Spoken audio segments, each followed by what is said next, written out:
Hi everyone, in front of me I've got DOOGEE V40 Pro, and let me share with you how to clear cache and speed up your device.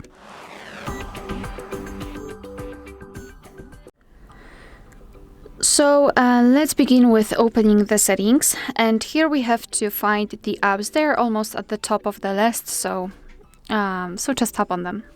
Then tap on all apps, and here we've got the list of all apps which are installed on this device. And what I highly recommend to do is to simply clear cache.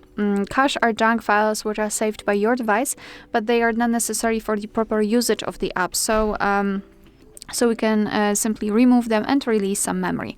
All you have to do is to tap on the app, especially and those which are frequently using, because of that your device will save more cache than in others. So just tap on the app and then go to storage and cache. And here we've got this cache section. So all you have to do is to tap on clear cache, and your device will immediately remove them. Alright, so that will be all. Thank you so much for watching. Please hit the subscribe button and leave the thumbs up.